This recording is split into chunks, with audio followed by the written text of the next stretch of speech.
Anas bin Malik, kita tahu sahabat Nabi, khadam Nabi sallallahu alaihi wasallam. Anas bin Malik Al-Khazraji, Al-Ansari, An-Najjari, khadam Nabi sallallahu alaihi wasallam. Dia seorang yang mengkhadamkan diri kepada Nabi sallallahu alaihi wasallam. Ibunya Ummu Sulaim hantar Anas untuk berkhidmat kepada Nabi. Kata Anas, khadamtun Nabiyya sallallahu alaihi wasallam 10 sinin. Aku khidmat dengan Nabi 10 tahun ketika di Madinah. Nabi ni hayat dia di Madinah pun 10 tahun. Sepanjang 10 tahun Anas bin Malik berkhidmat sebagai khadam Nabi sallallahu alaihi wasallam, sehingga tak ada tempat yang Nabi pergi melainkan Anas pergi. Ketika Anas mula berkhidmat dengan Nabi, umur Anas 10 tahun. Dan Anas ketika itu boleh membaca, boleh menulis. Dan kita kena tahu masyarakat Arab ni di Mekah khususnya, kebanyakan mereka tak membaca dan tak menulis. Bila Anas kecil-kecil boleh membaca dan menulis, pandailah Anas. Sehingga dia hadir di dalam peperangan Badar dan Uhud, tapi bukan untuk terlibat dengan peperangan kerana Anas tak cukup umur, tapi berkhidmat pada hal-hal yang lain. Ini kelebihan Anas. Sehingga Anas bin Malik radhiyallahu anhu mengetahui banyak hal berhubung dengan Nabi sallallahu alaihi wasallam.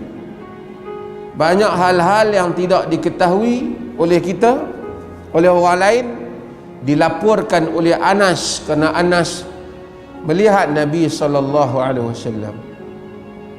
Kata Anas dalam hadis sahih, qadamtu Nabi sallallahu alaihi wasallam 10 sinin.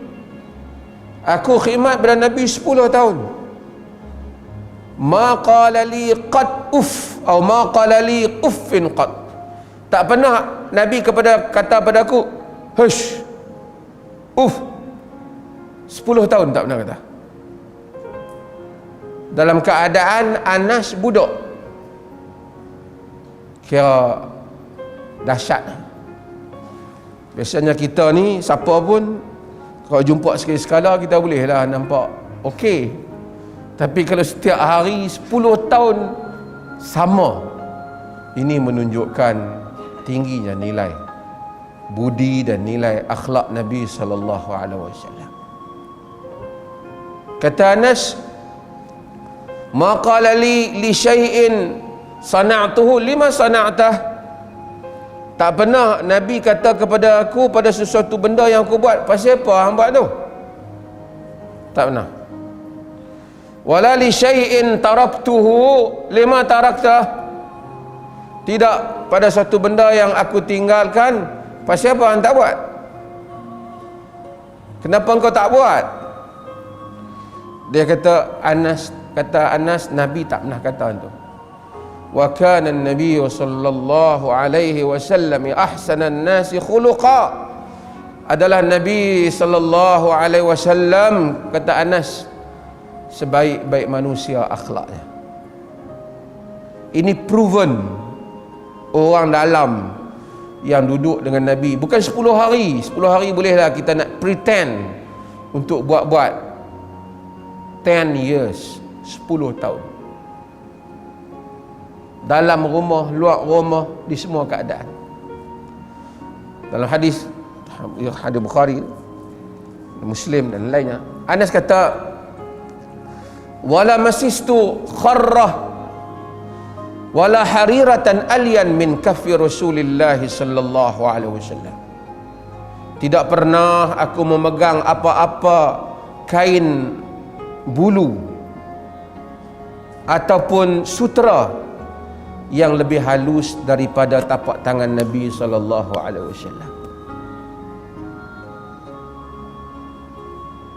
Tapak tangan Nabi ni kata Anas, lebih halus daripada sutera, lebih halus, lembut daripada kain bulu. Wala syamimtu rihan qad aqyabu min rihi Rasulillah sallallahu alaihi wasallam.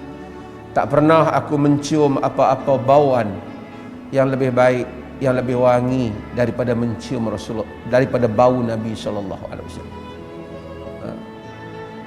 Daripada haruman yang ku bau pada Nabi tu, tak pernah sepanjang hayatku ni ku bau apa yang lebih wangi pada tu. Sedangkan Anas, selepas Nabi tidak ada, Anas kaya. Ummu Sulaim, ibu Anas, yang bawa Anas berjumpa dengan Nabi sallallahu alaihi wasallam, untuk Anas berkhidmat, minta supaya doa pada Nabi, doa kepada Anas.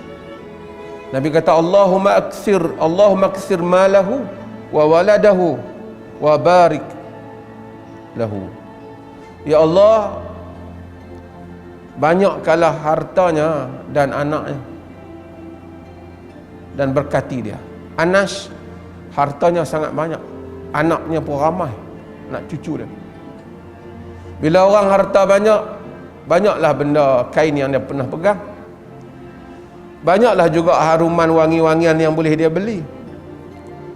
Tapi kata Anas, dia tidak pernah mencium sesuatu yang lebih harum daripada bau Rasulullah sallallahu alaihi wasallam.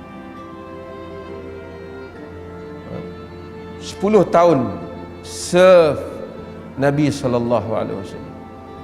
Dalam rumah Nabi nak ambil wudu, Nabi nak pergi buang air, semua Anas khidmat dengan Nabi sallallahu alaihi wasallam. Meriwayatkan hadis yang banyak daripada perihal Rasulullah sallallahu alaihi wasallam.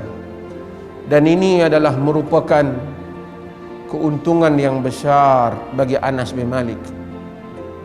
Manusia ini kadang-kadang dalam hayat ni ada satu detik yang dia telah bertindak dengan suatu tindakan yang memberikan keuntungan sepanjang hayat dia. Ummu Sulaim hantar anak dia supaya berkhidmat dengan Nabi, satu tindakan yang hebat. Mungkin orang nampak tolong khidmat pada Nabi sallallahu alaihi wasallam, tak tahu Nabi berapa lama nak hidup. Tapi akhirnya lihat Anas bin Malik, sampai hari ini kita menyebut nama Anas. Dia meriwayatkan kepada kita perihal yang kita tidak tahu mengenai kehidupan Nabi kita Muhammad sallallahu alaihi wasallam yang dia lihat ketika dia berkhidmat kepada Nabi sallallahu alaihi wasallam. Penuntut ilmu demikian. Kadang-kadang kita hantar seorang menuntut ilmu, masa menuntut ilmu susah dah. Makan tak cukup, susah. Tapi kemudian dia akan menikmati keuntungan. Sebab itu kalau kita fikirkan balik hari-hari yang telah kita tinggalkan pada waktu kita mempunyai peluang untuk menuntut ilmu, adalah merupakan hari-hari yang merugikan.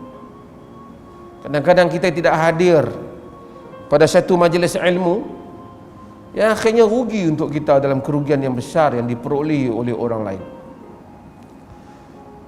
Anas bin Malik merupakan contoh yang besar dalam hal ini, dan kita mendapat banyak manfaat daripada hadis-hadisnya.